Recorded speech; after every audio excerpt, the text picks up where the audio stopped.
COVID nos agarró con los dedos en la puerta en diciembre de 2019. Nosotros estábamos viendo la evolución de la pandemia de Asia a Europa. Más de 1000 diarios en España, en Italia. Iba a ser inevitable que viniera a México. Teníamos que suspender las clases presenciales. Fuimos hasta criticados por exagerados. TecSalud es todo un conjunto de entidades que integran la Escuela de Medicina, los hospitales de TecSalud y la Fundación. Cumple con una función social muy importante. Hicimos una planeación conjunta de la reconversión hospitalaria. Pudimos unir esfuerzos con una campaña muy grande del Tecnológico de Monterrey, Unidos Podemos. Tiene dos divisiones, una que es Unidos por tu Educación y otra que se llama Unidos por tu Salud. Nos dimos cuenta que necesitábamos contratar aproximadamente 130 posiciones. Y poco a poco empezamos a contratar más médicos y más médicos. Nos dieran como talleres de cómo vestirnos. Estuvimos fortaleciendo a la parte emocional, a la parte espiritual, a la fuerza, a la voluntad, a la valentía. Prácticamente hicimos que una torre fuera de pura terapia intensiva para fines prácticos. Yo nunca me imaginé un San José con 17 pacientes esperando en emergencias, ¿no? Y con filas de ambulancias esperando para poder entrar a urgencias. Cuando tienes un problema de alta ocupación, te interesa no sacrificar la calidad, eso es lo más importante. Invertimos en unas casetas de toma de muestras. Más del 90% sobrevive y eso es una cifra muy importante. TecSalud en términos generales es uno antes y después de la pandemia. La sociedad realmente se volcó a ayudarnos. Siempre existe la posibilidad de salir adelante con la ayuda de la gente. Pero hay que hacer el bien sin pensar a quién y sin pensar tampoco en la recompensa que eso te va a traer.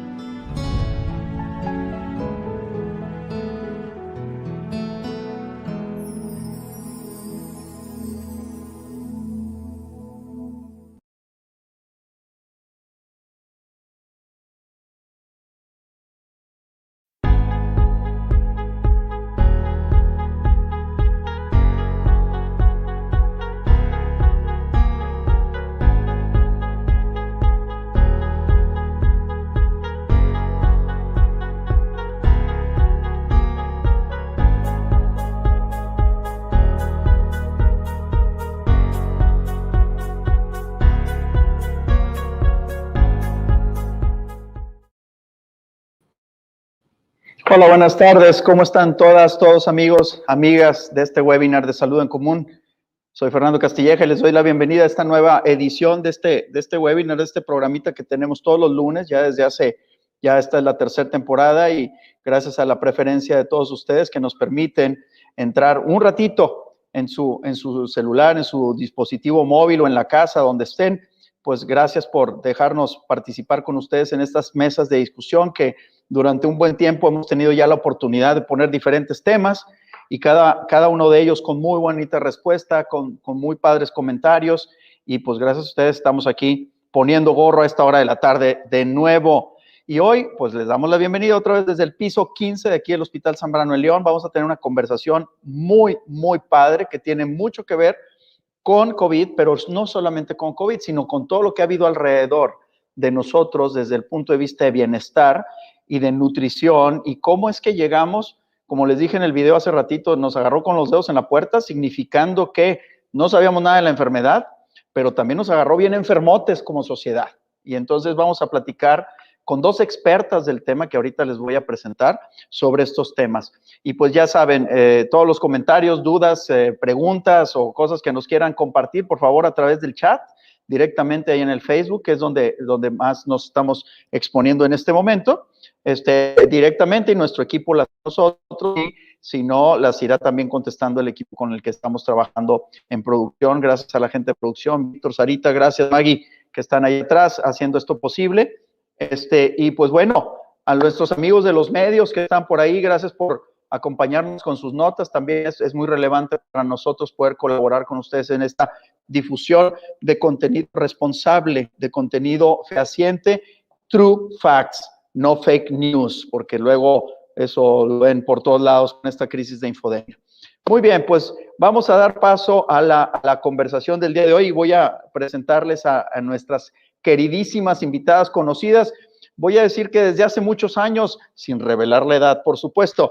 Entonces, presento primero en esta mesa, pues gracias por estar aquí con nosotros a mi queridísima doctora Marcela Toscano. Marcela Toscano, ella es médico, ella es especialista en obesidad, es egresada de la Facultad de Medicina de la Universidad Autónoma de Nuevo León, Tigre. Ha participado en numerosos cursos y programas así de congresos nacionales, internacionales, en Harvard, en el Politécnico Nacional, en el Centro Internacional de la Salud de la Pradera en La Habana, en el Center for Mind and Body Medicine de la Universidad de Minnesota. Ella también ha participado en el American College of Sports Medicine, entre otras cosas. En el 2018 fue galardonada con un reconocimiento de excelencia profesional en el Senado de la República, y actualmente, además de trabajar con nosotros aquí en TechSalud, colabora en su propia clínica de asesores nutricionales, además congresos y sus redes, y súper activa, exquisita la conversación con mi querida, pues lleva el podcast de Ola de Salud también de nosotros. Entonces, pues una exquisita conversación con Marce Toscano. Gracias, Marce, por estar aquí. Al contrario, muchas gracias por invitarme, es un honor. Bien, ay, qué formal, no, bueno, usted me sorprende siempre. Y otra amiguísima también de hace muchos años, aunque parece joven, es joven, por supuesto que está jovencísima y conservada, mi queridísima Gaby Hernández Romo. Gaby, bienvenida. Les presento a Gaby. Gaby, ya tengo mucho tiempo de conocerla, también hemos colaborado muchos años en muchos proyectos tanto de salud, de nutrición clínica, terapia intensiva. Bueno, qué aventuras en terapia intensiva, Gaby, hace muchos años, ¿no? Todo un camino, Fer, recorrido. Bueno, les platico, Gabriela Hernández, ella es licenciada en Nutrición y Ciencia de los Alimentos por la Universidad Iberoamericana en la Ciudad de México. Estudió un posgrado en Obesidad y Trastornos de la Alimentación en la Universidad Autónoma de Barcelona. Tiene una maestría en Nutrición Internacional con especialidad en Nutrigenómica y Biotecnología por la FUNIVER y la Universidad Europea del Atlántico. Ha trabajado como nutrióloga clínica en investigación en nutrición en hospitales tanto públicos como privados en México, Estados Unidos, en España. Una gran experiencia en el INER hace ya bastantes años. Gaby, tú destacaste mucho del tema de la sarcopenia del enfermo crítico, que fue como nos conocimos hace ya varios años. Actualmente ella es miembro de la Asociación Mexicana de Medicina de Estilo de Vida y parte del equipo de Genovive en Latinoamérica. Tiene su práctica privada aquí también con nosotros como consultor en salud y en nutrigenética, además de diversos proyectos ahí de emprendimiento en salud. Pues Gaby, qué gustazo tenerte aquí. Muchas gracias, Fer, y hola, Marce, también. Pues buenísimo. A ver, COVID nos agarró con los dedos en la puerta, como dije hace rato. Y siempre hemos discutido que esta enfermedad no nada más nos detonó pues, mucho conocimiento nuevo sobre la misma, es un virus que tiene características muy peculiares, que ha generado mucho impacto en toda la cadena de conocimiento de la salud, desde la parte de salud pública hasta la parte genética, genómica, tratamientos, vacunas y todo. Y a veces los médicos y la población nos vamos a plantear las soluciones en el terreno de lo sofisticado. Que si las vacunas, que si biotecnológicas, que si el RNA, que si los tratamientos, que Regeneron, que es plasmas, cosas muy complejas. Hasta el otro extremo, o sea, por un lado el extremo del conocimiento científico, pero por otro lado, luego los tratamientos así medio charlatanuscos, ¿no? Dióxidos y ivermectinas, o sea, cosas que luego no tienen solidez científica. Entonces, pero nos jugamos la solución del problema y olvidamos los básicos. Empezando porque la prevención es con esta cosita y evitando las reuniones en sitios cerrados y lavarnos las manos a cada ratito y proteger a la gente vulnerable, que son cosas muy simples. Pero nos hemos olvidado de algo fundamental y es cómo nos alimentamos. México es un país de obesos. O sea, lo voy a decir con todo el respeto y con todo el... No quiero comentarios que se considere que esto es algo peyorativo. Somos obesos. Hay que decirlo con claridad. O sea, ahorita una gran población de la gente que ha tenido COVID a quien peor le ha ido es porque tiene sobrepeso relevante, ¿sí? Y no es una sorpresa, pues resulta que somos uno de los países que tiene mayores índices de obesidad en el mundo. Marce, platícanos un poquito de la epidemia de obesidad que estamos viviendo en el mundo, pero particularmente en México. Pues tal cual, Fer, es que lo describiste perfecto. La verdad es que esta pandemia nos agarró con los dedos en la puerta porque se montó encima de una epidemia que también ya estábamos viviendo, o sea, que no es nueva. Estábamos viviendo o sufriendo la epidemia de la obesidad en el mundo, pero particularmente en México, que tenemos unos índices pues nada honrosos, de los primeros lugares de obesidad en el mundo. Y entonces lo que vino a suceder con la pandemia es que exhibió dramáticamente el problema de una epidemia de obesidad no atendida. Como que nos habíamos dado el permiso, todos, sociedad y gobierno, de patear el bote y decir, ay, bueno, después lo atiendo, al fin que, pues es, como quiera me visto, como quiera estoy guapo, como quiera ahí más o menos la voy sacando, y de repente viene esta enfermedad que nos simbra, y pues sí, deja en evidencia que la obesidad no es un problema estético puramente, sino que es un problema que mantiene al cuerpo extremadamente vulnerable ante cualquier enfermedad. En particular en estos momentos, pues ante una enfermedad infecciosa que es el coronavirus, pero le pega a todos. O sea, si esta fuera una pandemia de, no sé, de otro bicho o de cáncer o de alguna otra cosa, creo que volvería a salir y volvería a brincar la obesidad como un factor de riesgo número 1 para que la enfermedad fuera más grave. A ver, por ejemplo, la obesidad o el sobrepeso es importante, la obesidad en cualquiera de estos grados, en general no mata de manera aguda, es decir, alguien por ser gordito no se va a morir mañana. O sea, eventualmente puede llegar a tener un pronóstico malo a lo largo del tiempo. O sea, alguien que empieza a engordar gradualmente, también los efectos metabólicos, ateroscleróticos en la circulación, en el metabolismo, etcétera, etcétera, se dan a lo largo de muchos años. Entonces, como que la gente decía, pues hasta decimos la frase, chulo de gordo, ¿no? O sea, decimos, ¿sabes qué? Es que está comiendo, pues sí me gusta la garnacha, me gusta la carnita y la chela y tal, pero pues no me pasa nada, porque ahí la llevo y me puedo pasar 15 o 20 años engordando y no pasa nada. Y hoy sí está pasando. O sea, hoy sí está sucediendo que mi vecino o el pariente que estaba con sobrepeso, hoy se murió de COVID. Claro, porque se notó, es lo que te digo, pero se notó. O sea, el tema con la obesidad, como bien lo dices, es que va generando un deterioro de la salud gradual y progresivo, que si no viene un evento agudo a evidenciarlo, como un infarto o como un COVID en este caso, pues parecería que no se nota tanto, pero claro, es una enfermedad que va avanzando poco a poco. Entonces, sí creo que dentro de las cosas malas que nos trajo esta pandemia, nos trajo algo muy bueno, que nos obligó a ponerle atención a un tema que es indispensable de atender, porque ahorita es esta enfermedad, pero como les digo, al rato va a ser otra. No es algo que podamos dejar para después. Gaby, si quieres, darnos así en breve un resumen de cuáles son los efectos que la obesidad tiene en el ser humano normal, convencionales, antes de pasar al tema COVID. Mira, Fer, la obesidad es un estado que ahorita hemos escuchado mucho este término con relación a COVID, pero la obesidad es un estado de proinflamación. O sea, eso significa que todo nuestro cuerpo o todos los órganos están funcionando a marchas forzadas porque se están formando todas estas sustancias que impiden que trabajen de una forma normal, ¿no? Y esto se da principalmente por el exceso de grasa. O sea, al final la obesidad es eso, el exceso de grasa.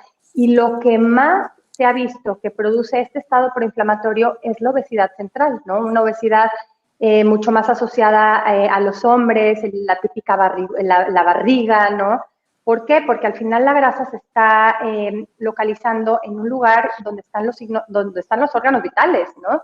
Entonces, y pensar que la grasa no solamente es es un componente que está por ahí debajo de la piel, sino que esta grasa se infiltra a estos órganos y así como puede tapar venas, tapar arterias, se deposita en órganos vitales como es el hígado o como es el páncreas, y entonces digamos que todo el organismo está trabajando a marchas forzadas. Y eso genera un estado que en el argot médico se llama un estado proinflamatorio y aparte de ser un estado también oxidante.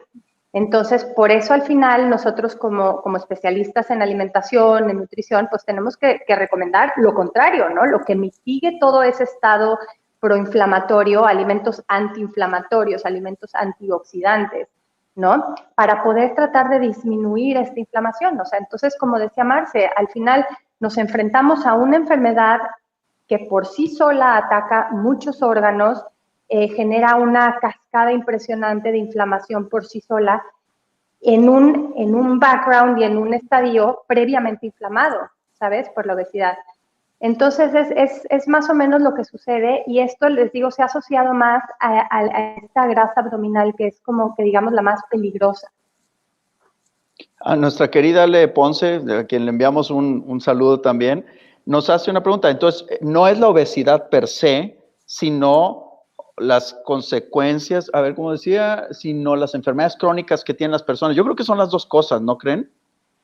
Sí, pero fíjate que en muchos artículos que aíslan, o sea, dicen, bueno, va a tener más riesgo una persona que tenga obesidad y diabetes, hipertensión, etcétera, o cuando analizan personas enfermas por COVID y que han estado hospitalizadas, pues tienen estas comorbilidades, pero luego si aíslas diabetes, hipertensión, etcétera, la obesidad por sí misma, como decía Gaby, la obesidad por sí misma, sin comorbilidades adicionales, es uno de los principales riesgos para tener una enfermedad más grave, con más consecuencias y con más riesgo de ser hospitalizado o en estar en cuidados intensivos, en este caso por COVID. Entonces, sí, por sí misma, la obesidad genera estos estados inflamatorios en el cuerpo que son totalmente anormales y que después, básicamente, es como que te agarraron, como dijiste, mal parado, porque tienes a un sistema inmune derrotado antes de empezar a luchar. O sea, no te da ya pistola, ya lo agarraste bien golpeado y viene uno así como súper contrincante, le ponemos a Rocky 4 ahí a luchar contra Rocky 1 después de todas las peleas. O sea, ya venía muy golpeado, ¿verdad? Por eso sí es algo que hay que atender antes de que suceda. Ahorita, bueno, ya está, pero hay mucho que podemos hacer. Seguramente Gaby ahí nos va a ampliar mucho en esta parte.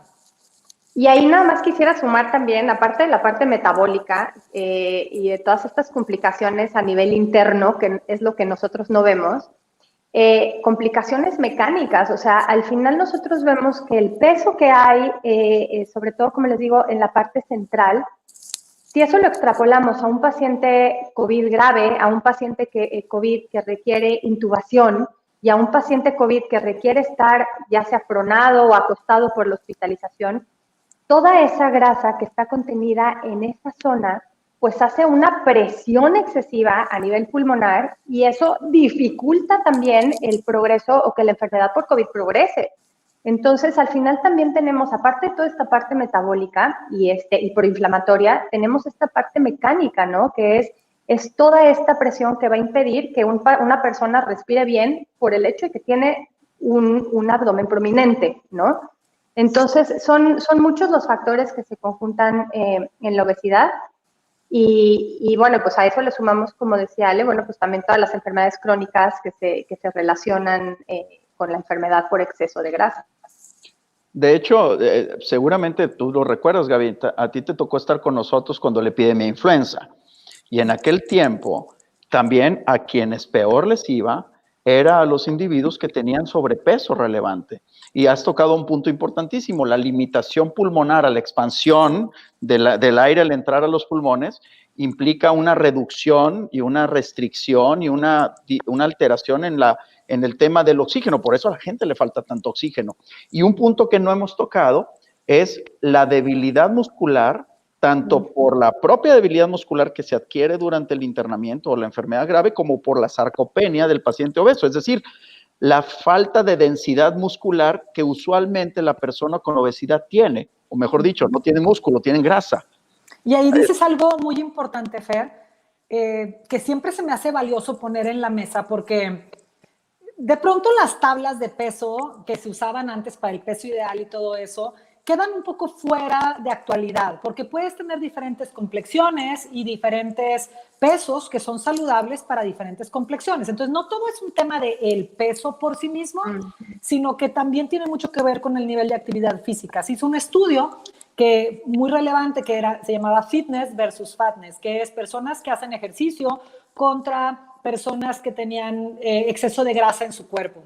Y se comprobó que una persona que tiene un ligero sobrepeso, hablando solo del peso, una persona que tiene un ligero sobrepeso, pero que hace ejercicio, tiene mejor nivel de salud y mejor pronóstico de salud que una persona delgada, sedentaria. Wow. Obviamente que si tienes una persona que está delgada y aparte hace ejercicio, pues se ganó la lotería, o sea, tiene todo lo bueno. Pero sí es muy importante enfatizar en que no deberíamos ponerle toda la carga al tema de cuánto pesas, sino el global del estilo de vida, que es la calidad de lo que comes, asociada obviamente al peso, pero principalmente el nivel de actividad física que generes, porque sí puedes estar ligeramente con sobrepeso y no tener esa sarcopenia a la que te referías, Fer.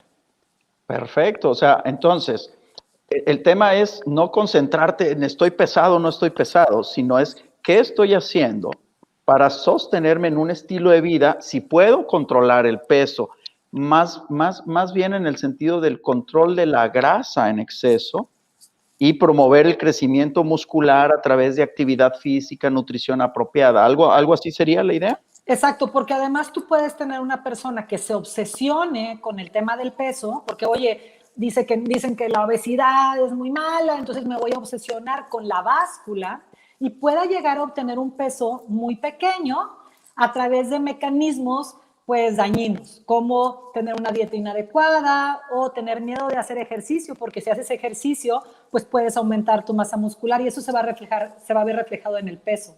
Entonces sí, definitivamente es ese contexto, esa visión global la que quisiéramos perseguir, como estar realmente más saludables.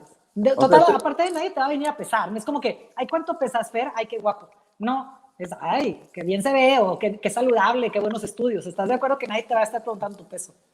Bueno, lo van a inferir, nomás de ver la panza. Puede ser, puede ser.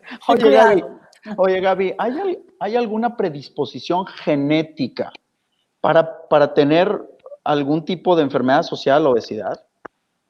O sea, a ver, te lo voy a preguntar de otra manera. ¿Se nace gordo o se hace uno gordo? Pues las dos, Fer. A ver, mira, recientemente en la página de la Asociación Mexicana de Estilo de Vida publicaron una frase que no me la voy a adjudicar, la leí en su página, que decían que la genética es el gatillo y el estilo de vida es quien lo aprieta, ¿no? Entonces, yo siempre que me invitan a hablar de genética, les explico esto, ¿no? Y por eso, por ejemplo, en mi caso personal, que yo me fui a estudiar y que estudié genética y me encanta todo esto, en mis ansias de estar buscando el por qué seguimos con enfermedades, el por qué las enfermedades crónicas son crónicas y degenerativas, o sea, eso me causaba como un terror, ¿no? O sea, ¿por qué no poderlas detener en un momento, sino que tienen que seguir degenerando? Pues me meto en la genética para buscar justo eso, ¿no? ¿Quién nace o quién se hace? Y me doy cuenta que con la genética te quedas muy corto, que al final la genética te arroja una información que no sabemos si realmente eso es lo que va a suceder, ¿no? Y que el estilo de vida es lo que va a mantener ya sea activados o silenciados esos genes. Ahora, actualmente sí se sabe y hay una batería de genes enormes relacionadas en seres humanos, o sea, que ya se sabe que en seres humanos sí tienen predisposición, ya sea, por ejemplo, un gen de la leptina, ¿no? Una hormona en la que se relaciona con saciedad y con qué tan comelón, ¿no? soy. Pues hay gente que sí tiene una versión que no es favorable de ese gen, pues es gente que se va a traducir en el día a día, que es gente como más comelona, el que le dicen normal, el más tragón, ¿no? Entonces, el que no se puede controlar, el que si va a un buffet se va a servir una montaña de comida. Pero hay personas que tienen ese gen mucho más silenciadito, tienen una versión muy buena de ese gen, y es la persona que va a hacer el mismo buffet y se sirve 3 porciones y con esas 3 porciones quedó, ¿no? Hay otros genes que también se relacionan en la elección de los alimentos, ¿no? En por qué alguien es más dulcero que otro, por qué a alguien le ponen un pastel enfrente y se lo termina, y por qué a alguien le ponen ese mismo pastel y ni una cucharada le quiere dar, ¿no? Entonces, esta predilección, por ejemplo, por carbohidratos, por dulces, por tener ganas de consumir estos alimentos, también viene predispuesto y también hay genes que se relacionan con eso. Ahora, como les digo, sí hay genes que nos pudieran llevar y hay genes que incluso mal llamados, y yo lo digo a pesar de que en los papers científicos se llaman genes de la obesidad, yo siempre digo que están mal llamados el gen de la obesidad. Es un gen que me puede predisponer a la obesidad, pero no por tener esa versión genética significa que yo ya voy a tener obesidad, ¿no? Y además, como decía Marce, la obesidad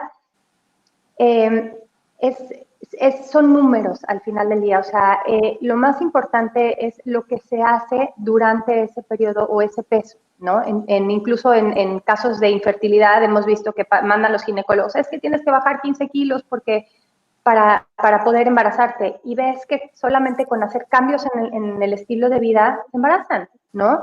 O hay un tipo de obesidad que es mucho más metabólicamente activa, que tiene mucho más masa muscular, que tiene más grasa, pero en peso, pues todos serían iguales. Entonces, al final, a pesar de que sí hay genes que nos pueden predisponer, el estilo de vida es el que va a detonar el si sí voy a tener obesidad o exceso de grasa o no la voy a tener, ¿sabes? Entonces, como te digo, me encantó esta frase de uno es el gatillo y el otro es quien lo aprieta. Entonces, el gatillo ahí va a estar. O sea, el chiste es hacer toda esta estrategia alrededor del gatillo para que nadie la apriete, ¿sabes? A ver, te voy a hacer una pregunta que me parece a mí muy interesante. Una persona que tiene una predisposición genética a obesidad, diabetes, cáncer, ¿puede modificar con el estilo de vida la expresión de este gen? Es dicho de otra manera, una cosa es tener la marca, como tú lo has mencionado, y otra cosa es expresar. Pero, ¿puede uno modificar de tal manera la genética, el DNA o lo que hay alrededor del DNA, lo que se llama la epigenética o la epigenómica?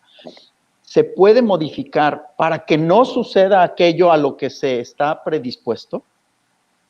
Sí, mira, hay que dejar claro que los genes no cambian. O sea, nuestras versiones genéticas no van a cambiar nunca. Eso es algo con lo que nacimos y eso no va a cambiar, no se va a modificar. Pero el entorno sí puede cambiar como tú decías, esta epigenética o puede hacer cambios alrededor de ese gen para que se exprese o no se exprese, ¿sabes?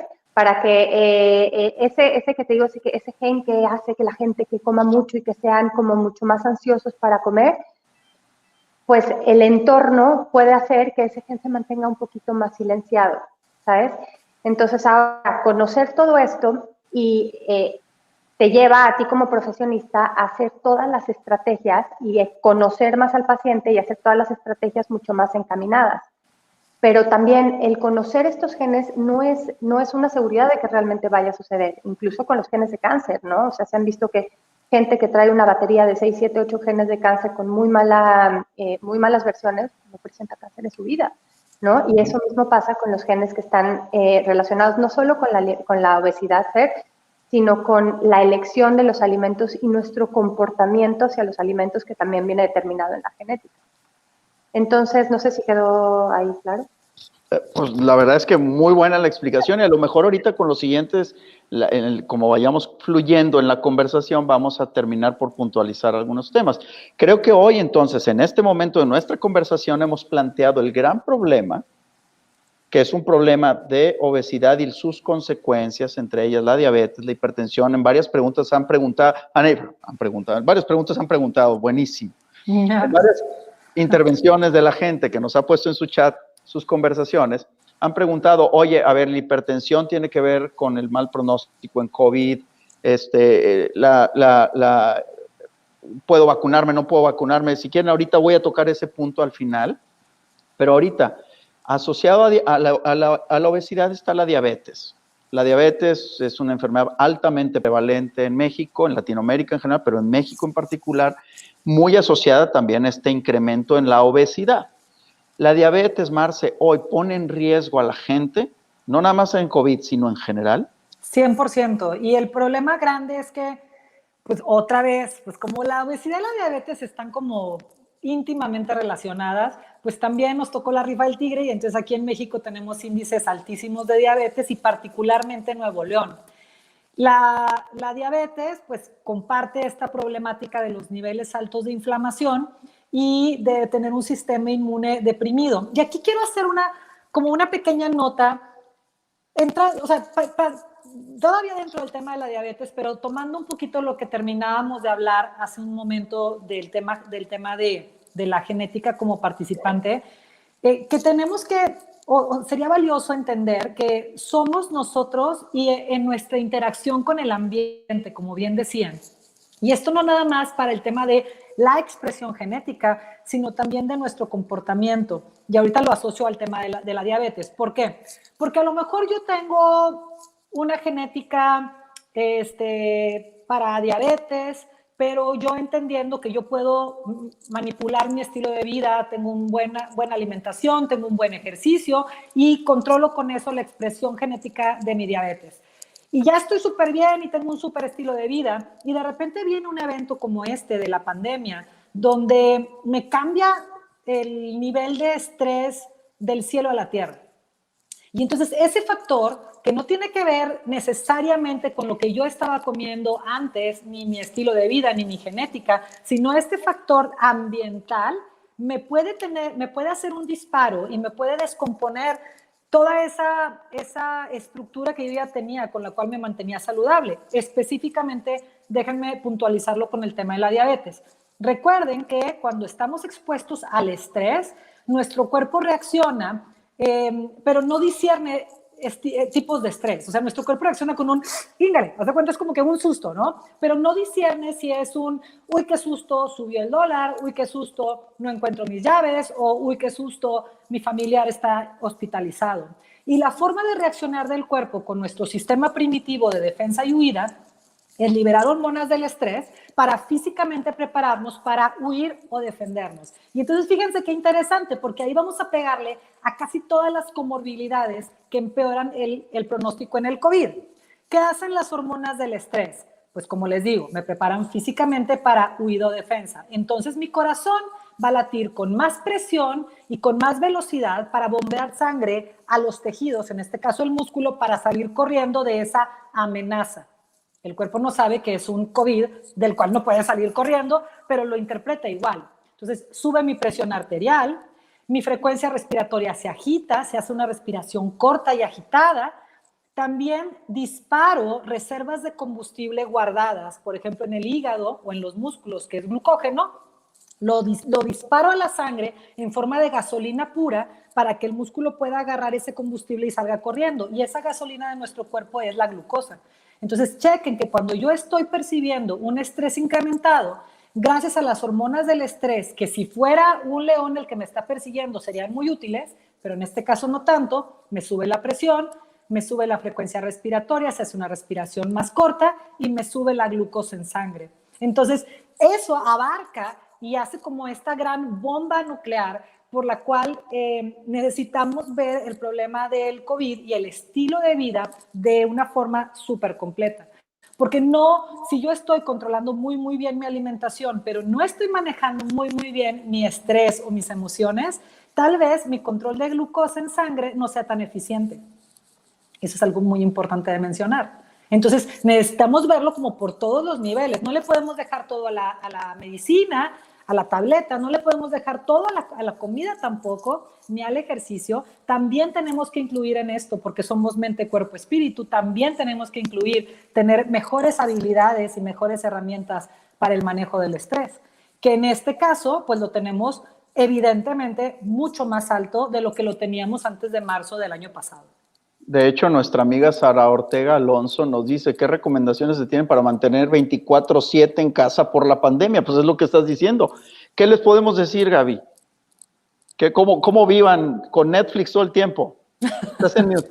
Ya, perdón. Te voy a contar algo que me pareció muy chistoso. El año pasado, por ahí de abril, mayo del año pasado, en plena pandemia, en pleno confinamiento, la OMS sacó unas recomendaciones a nivel mundial, obviamente, y las recomendaciones, luego se las comparto por aquí, eran muy gráficas, eran a todo público y eran aproveche, el endpoint, el punto final de las recomendaciones eran aprovechen el confinamiento para cambiar hábitos de alimentación, para cambiar el estilo de vida, para hacer ejercicio, para fortalecer el sistema inmunológico, e incluso estaba muy gráfico, te hablaban hasta de vitamina C, de selenio, de zinc, de cómo ciertos nutrientes estimulaban el sistema inmunológico, y eso lo teníamos que aprovechar en el confinamiento para que una vez que saliéramos con un sistema inmunológico súper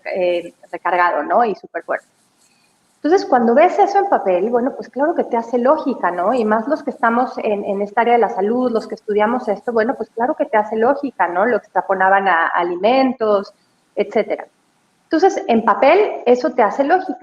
Ahora imagínense esta misma situación en abril del año pasado, donde nos enfrentamos, la OMS nos da estas recomendaciones, pero nos enfrentamos a que nuestra casa, que era nuestra zona de confort, era nuestra zona de descanso, era nuestra zona de paz, de la noche a la mañana se vuelve oficina de la pareja que trabaja o de al menos alguno, ¿no? Se vuelve oficina, se vuelve escuela de los niños. Si tenías ayuda, puede que te quedes sin ayuda.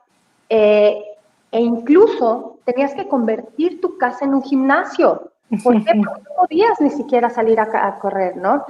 Entonces, aquí se vio, y los resultados después de unos meses, pues se vieron en dos situaciones distintas, ¿no? Las personas que pudieron adaptar este caos, porque al final del día se volvió una zona de guerra, una zona de caos, o sea, hay gente que ni siquiera tenía la infraestructura, un internet adecuado para poder llevar escuelas en línea, trabajos en línea, etcétera.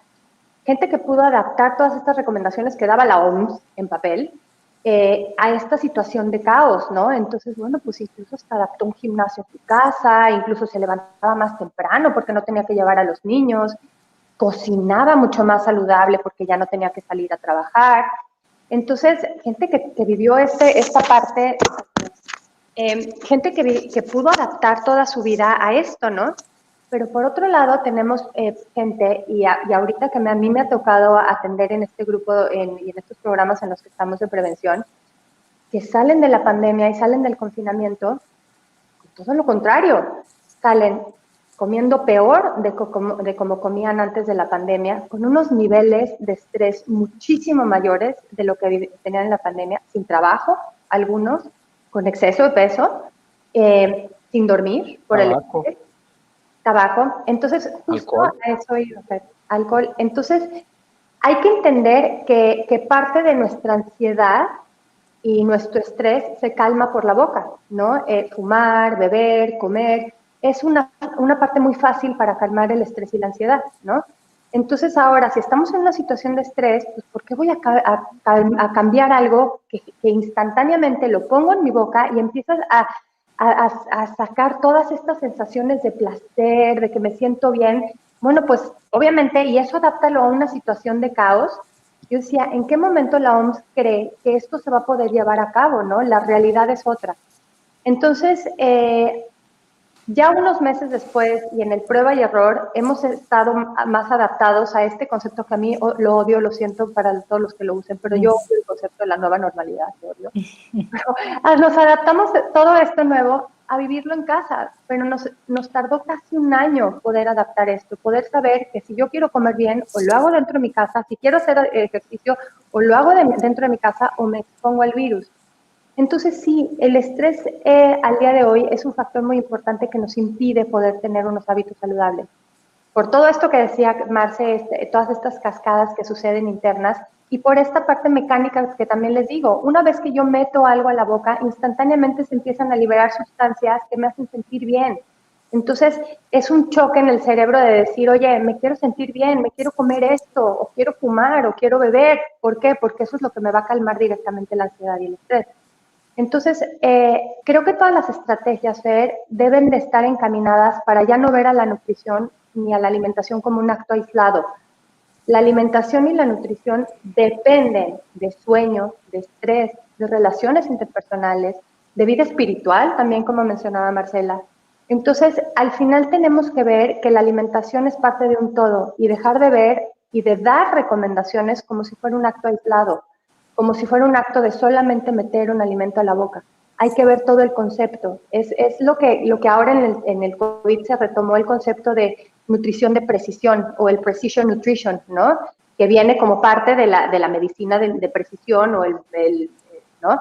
Que es el ver a una persona como un todo y no solamente como lo que se va a meter a la boca, ¿ok? Entonces, pues sí, esta pandemia nos vino a cambiar y a decir, a ver, tienes o una u otra. Estás en tu casa, no puedes salir, ¿cómo me adapto, no? Y son cambios que deben prevalecer hacia adelante. ¿Por qué?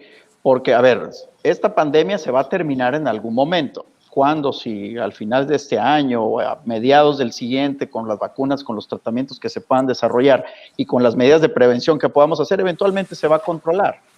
Pero eso no nos dice que no puede haber otra. Y eso nos dice que la obesidad y el cáncer y las enfermedades crónico-degenerativas no van a estar ahí. Es más, muchas de ellas revivieron porque se les dejaron de atender durante todo este año. Entonces, este nuevo mecanismo, esta nueva cultura de un estilo de vida saludable debe ser parte de la nueva realidad, porque normal es quién sabe si hemos ido. Pero sí, es un hecho que es una realidad lo que vivimos. Y es una nueva forma de afrontarla. Entonces yo creo que en el futuro sí tendremos que hacer y adaptar cambios significativos en nuestro estilo de vida. Nuevas consideraciones de valor, qué es valioso. Hoy nos hemos dado cuenta que a través de la mascarilla nos vemos ahora sí a los ojos. Nos dejamos de ver a los ojos muchos años. Entonces ahora ya queremos, es más, nos hemos sentado a conversar. Es más, ahora necesitamos abrazar a la gente y antes ni nos despersonalizábamos, ¿no? Entonces, creo que son cambios que son muy relevantes hacia el futuro. Nos quedan 20 minutitos, 18 minutitos de conversación. He revisado todas las preguntas que nos han hecho nuestras queridas amigas, amigos que están en la... Quiero condensarlas en 3 puntos para ustedes y luego yo voy a comentar uno al final. A ver, Marce, me preguntan sobre atletas, sobre ancianos, sobre estrés, sobre, no sé, ¿hay alguna dieta especial? Nuestro querido amigo Eduardo de Obeso nos pregunta, ¿cuál es la nutrición para COVID? A ver, ¿existe una dieta realmente para esto? ¿O hay alguna guía que podamos gruesamente decir carbohidratos, grasas? ¿Qué onda? ¿Qué les dejamos a nuestra audiencia? Mira, justo eso lo acabo de poner en un artículo que me pidieron hace unos días. No hay una dieta para prevenir el COVID, ni hay una dieta para tratar el COVID. Esta es una enfermedad infecciosa y se puede infectar una persona súper saludable, atleta, que come perfecto, como una persona súper vulnerable, porque es un bicho.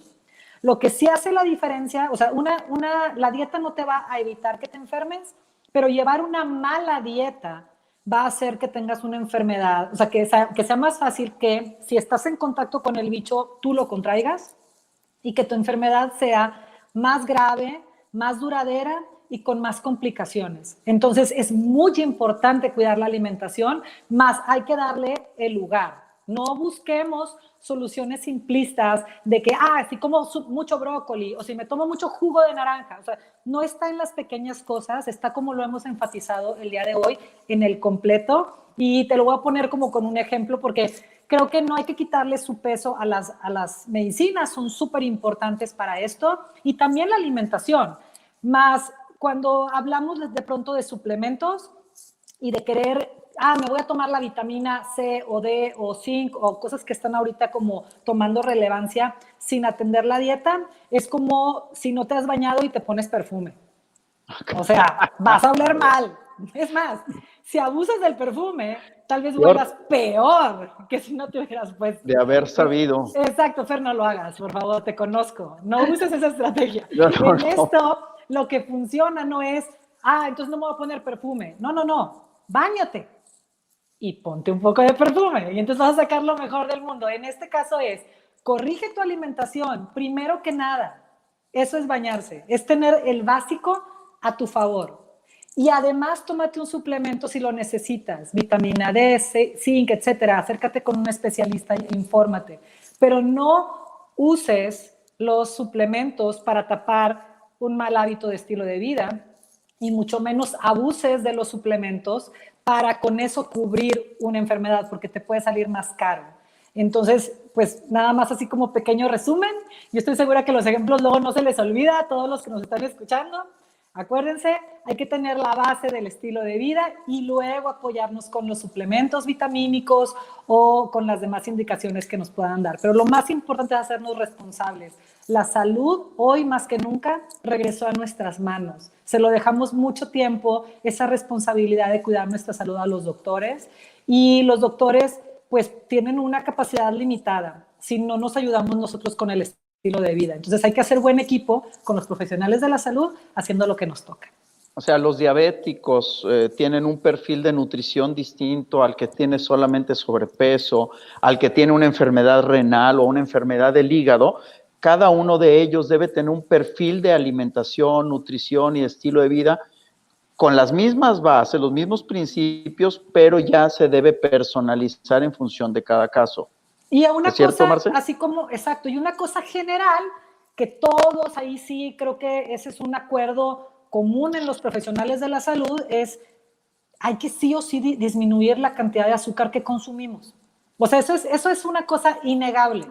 De ahí partimos a diferentes estilos de dieta, personalizados por diferentes problemáticas de salud individual, pero el exceso de azúcar al que hemos estado expuesto años atrás, de una forma inconsciente y consciente a la vez, el exceso de azúcar refinado y superprocesado es el que ha estado haciendo un caos en nuestra salud y en nuestra dieta. Entonces, si tuviera que darles así la recomendación en cuanto a qué hay que quitar, definitivamente pónganle el dedo al exceso de azúcar. ¿Y qué hay que poner? Pues miren, no voy a sacarles el hilo negro, no me odien, pero definitivo lo que hay que meter más en nuestro día a día son verduras frescas, de preferencia hojas, pueden ser luego también de ahí cocidas, pero las verduras que ya sabíamos, pues tienen que volver a tomar un lugar más protagónico. Por eso me encanta esta conversación que estamos teniendo los tres, porque las cosas muy específicas de la alimentación, creo que hay que hablarlas en otro momento. Lo grueso es lo importante y además lo grueso ya lo sabemos. No creo que nadie de las personas que nos están escuchando no sepa que los pastelillos no son buenos para la salud y no deberíamos comerlos y que es mejor comer verduras. Ya lo sabíamos.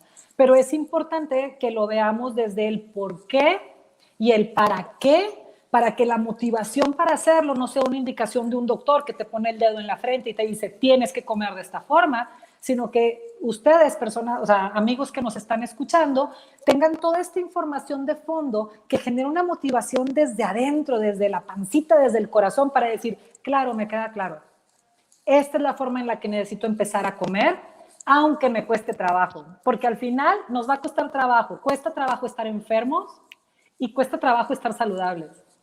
Simplemente hay que escoger en dónde te quieres esforzar, pero de que te va a costar trabajo, te va a costar trabajo. Pues nada es fácil en esta vida. Así es. Lo que es bueno cuesta. Oye, Gaby, reiteradamente nos preguntan el tema de suplementos. Como que la gente luego tiene esta magia en la cabeza de decir, oye, ¿qué me tomo para estar inmunológicamente fuerte? ¿Verdad? Como si la inmunología sí estuviera esperando una pastilla de algo para fortalecer los linfocitos y las inmunoglobulinas. A ver, ¿existe algún perfil de suplementos que el ser humano normal requiere para estar más fuerte, más alerta, para estar fuerte contra el COVID, contra el detente? Sabes que Fer, Marce, lo explicó perfectamente con su ejemplo del baño y el perfume. O sea, al final es tapar el sol con un dedo. Queremos meter, por un lado, suplementos que sí sabemos que tienen una buena capacidad antioxidante, un poder antioxidante que me va a ayudar a las células, Por ejemplo, en el caso de los probióticos, ¿no? Pensando en que nuestro sistema inmunológico, el 80% de nuestro sistema inmunológico está en el intestino, ¿no? Entonces queremos meter probióticos, queremos meter fibra, pero al intestino, donde está la mayor parte de nuestro sistema de defensas y nuestro sistema inmunológico, lo primero que le llega son los alimentos. Entonces, al final, con lo que está más en contacto nuestro intestino y nuestro sistema inmunológico asociado al intestino, el famoso GALP, son los alimentos. Lo que le llega al día a día son los alimentos. A ver, Fer, comemos, desayunamos, comemos y cenamos, o sea, son 3 comidas todos los días, el resto de nuestros días. Entonces, y queremos meter con una pastilla que tiene altísimo poder antioxidante, que tiene vitamina C, que tiene zinc, que tiene selenio, incluso le echaron curcumina, ¿no? Que ahora también que tiene poder antiinflamatorio. Queremos en una pastilla poner y estimular todos esos linfocitos que están en el intestino, que lo principal que se estimulan es con los alimentos. Y estos bichos buenos, que son los que generan nuestras defensas y los que nos protegen, son los que están en contacto con lo que comemos, no con el suplemento que me voy a meter. Entonces, que sí hay, Fer. Y incluso yo, antes de esta plática, me metí a leer un artículo que acaban de publicar ahorita en enero, en la revista Nature. Es toda una revisión de justo eso, de los suplementos. Entonces, ¿qué fue con lo que me topé? Con volver a leer una clase de bioquímica en la cual te explican cómo el selenio, cómo el zinc, cómo son los precursores para formar células de defensa, ¿no? Y que a mejor células de defensa, mejor va a estar el huésped ante cualquier infección. Bueno, eso es en la bioquímica, pero al final eso es a nivel celular. A nivel práctica, ¿qué es lo que necesita nuestro intestino y todas nuestras células? Los nutrientes que vienen de los alimentos. Entonces, hablar como tal de suplementos, podríamos hablar 1 hora completa nada más, pero hablar como que los suplementos es una solución para estimular el sistema inmune o para disminuir la inflamación es una falacia, porque al final es algo muy pequeño en un universo muy grande que son los alimentos. Como les digo, desayunamos, comemos y cenamos 3 veces en un día, durante todos los días, el resto de nuestros días. ¿Qué pesa más? ¿La pastilla antioxidante o lo que yo estoy haciendo en ese nivel, no? Y eso es lo que llega directamente al intestino. Entonces, al final, sí sabe que sí hay alimentos que pueden, suplementos que pueden estimular vitamina D, por ejemplo.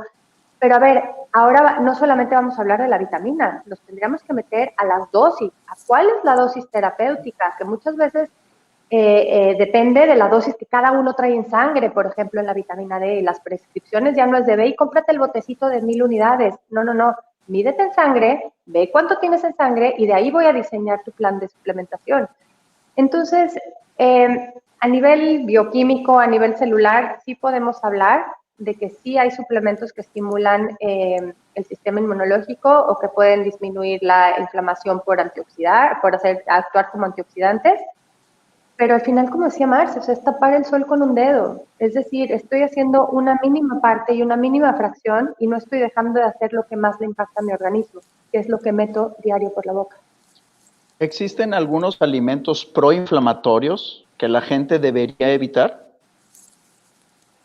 Sí, totalmente. Empezando por el exceso de azúcar y alimentos ultraprocesados. O sea, alimentos ultraprocesados es que es como volver a lo básico. Yo soy muy de la idea de pelear por los pesos, luego por los centavos. Entonces, cuando tengan muchas dudas, porque esto de la alimentación es complejo, todo el mundo opina y opina diferente, y lees un libro y escuchas a un especialista y luego a otro especialista y te dice exactamente lo contrario.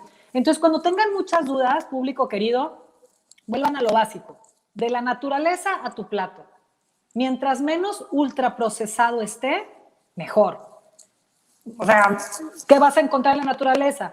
Verduras, frutas, granos enteros, semillas, nueces, aguacate, etcétera. Y todo lo que esté ultra procesado, demasiado procesado, que esté empaquetado en cajita, que dure muchísimo tiempo en anaquel, etcétera. A lo mejor hay que tenerlo con ojos de suspicacia. No digo que todos los alimentos industrializados sean malos. Gracias a Dios, ahorita ya hay una gran apertura al desarrollo de nuevos productos saludables que también pueden estar accesibles en las tiendas, pero hay que revisar muy bien las etiquetas. Entonces, si no te quieres meter en el rollo, definitivamente volver a lo básico, de la naturaleza a tu plato, mejor. Gaby. Exacto, también, o sea, al final también, si no se quieren leer la etiqueta, váyanse o lean una etiqueta y vean todos los nombres estos que no van a entender y que no van a saber ni para qué son, pues evítalos. Al final eso ya se sabe que sí causa cierta toxicidad a nivel celular y bueno, eso se traduce a no es bueno para mí, ¿no? O sea, back to basics, vamos a los básicos.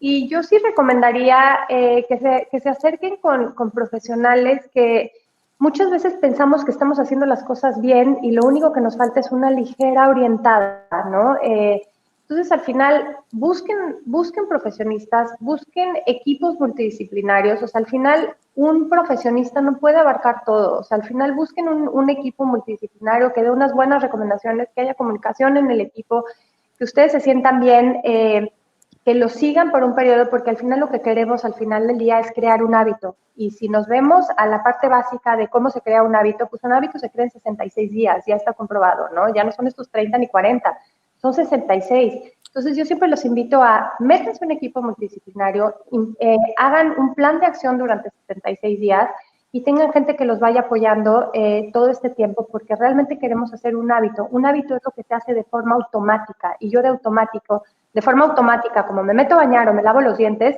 quiero elegir ciertos alimentos, o quiero elegir hacer ejercicio en la mañana, o quiero dormirme temprano, o quiero despertarme temprano de forma automática. Pero para eso necesito hacer un hábito, y crear un hábito es muy difícil, Fer. Las recomendaciones, es muy fácil dar recomendaciones más con gente como nosotros, que nos encanta estar estudiando y la bioquímica y todo esto, y me encanta dar recomendaciones. De la recomendación a la implementación hay un abismo, Fer, hay un abismo, y hay que cuestionarnos qué está pasando y por qué la gente no puede hacer estas recomendaciones. Están ahí, y muchas están basadas en evidencia clínica, en evidencia científica, en evidencia práctica, pero lo difícil es ponerlas en práctica. Entonces no es algo fácil. Yo sí les recomiendo, acérquense a profesionales, porque lo que queremos crear es un hábito. Y hacer esto de forma automática, que mi cerebro me mande a elegir ciertos alimentos de forma automática, ¿ok? Entonces, saber que no es fácil, y yo lo he visto en muchos años que llevo en esto, lo he visto. No es fácil, y hay que tratar de quitar la parte de imponer, hay que tratar de meter en la cabeza y hacer consciente que necesito crear un hábito y me va a costar mucho trabajo. Claro, buenísimo. No es fácil, Buenísimo. pero vale la pena siempre, ¿verdad, Gaby? Esa es la parte bonita. Es el esfuerzo. Miren, la verdad es que podríamos continuar una hora más y estaría igual de padrísima la conversación. Hay muchas preguntas, intentaremos irlas contestando poco a poco. Se las compartiremos a nuestras expertas que nos acompañan el día de hoy. Pero ahorita llegamos, ahora sí como que lástima, Margarito, ya se acabó la hora. ¿Cómo, hombre? Quisiera que nos des un último comentario para dejarle a nuestra audiencia, Marce y Gaby. Empiezo contigo, Marce. Un último comentario para nuestra gente. Pues nada, es esto que decía Gaby. Es difícil, pero siempre vale la pena. Creo que también tenemos que enfocarnos en quitarnos un hábito que en los últimos años hemos tenido todos, que es que queremos todo para antier y poco gastado. ¿Por qué? Pues porque todo es rapidito. Con un clic me veo guapa. Estoy horrible, pero me pongo un filtro y me veo bien guapa. Todo es como para antier y poco gastado, y verdaderamente en la salud el cuerpo es bien agradecido, pero pues sí requiere un trabajito. Tratamos como profesionistas de acompañarlos en ese camino, hacérselos lo más divertido posible y lo más consciente posible, para que, como dijo Gaby, no sea una imposición, sino que sea algo que crezca desde adentro de ti mismo como conciencia para que lo perpetúes. Entonces, acérquense a un especialista y confíen en que el cuerpo es muy agradecido. Si le aportas un poquito de cariñito, te lo da a devolver en calidad de vida. Muchas gracias por la invitación, Fer. Gracias, Gaby. Un placer estar con ustedes. Gracias, Marce. Gaby, un último comentario de un minuto. No sigan los consejos de las vecinas y de las comadres que ellas no sabemos de dónde los sacan. Al final, entender que cada cuerpo es distinto, cada situación es distinta, cada ente es diferente, cada genética es diferente. Entonces, al final, lo que es bueno para uno no puede que no sea bueno para el otro. Entonces, al final, que sí se acerquen, que no tomen recomendaciones porque las leyeron en un blog, que realmente se acerquen a un profesionista y que los ayuden a hacer estos cambios. La verdad es que estamos llegando a un momento donde todos los cambios y toda la información debe estar filtrada. Estamos a favor, somos una universidad, somos el TEC de Monterrey, somos TecSalud, y estamos promoviendo, si bien un estilo de vida diferente, un healthy living style, pero estamos promoviendo también el pensamiento crítico. Entonces, agarremos la información que estamos recibiendo todos los días y pasémosla por un filtro antes de pasarla más adelante, porque luego llega a nuestros oídos cada barbaridad, que Diosito santo, y luego las consecuencias, ¿de acuerdo? Entonces, pues bueno, creo que aquí lo vamos a tener que dejar. Yo encantadísimo de que ahorita nos veamos virtualmente en un Zoom para seguir el cafecito. Aprecio mucho Gaby, Marce, Gaby, que hayan estado aquí con nosotros. Nos vemos seguro que vamos a tener que hacer más conversaciones en el futuro sobre estos temas, sobre todo en bienestar, prevención, longevidad, que es nuestro movimiento con nuestra propuesta de valor hacia la sociedad. Y bueno, gracias de nuevo. Y a ustedes, amigas, amigos, gracias por haberse conectado. Muchas preguntas, espero poderlas contestar en el transcurso de la tarde, noche. Ha sido un gusto estar de nuevo con ustedes. Y pues nos vemos en una semanita otra vez con algún otro tema interesante. Por ahora, cuídense, síganse poniendo el cubrebocas. Ya ven que hasta nuestro presidente ya salió afectado. Ojalá y pronto se recupere. Cuídense mucho. Nos vemos la otra semana. Adiós.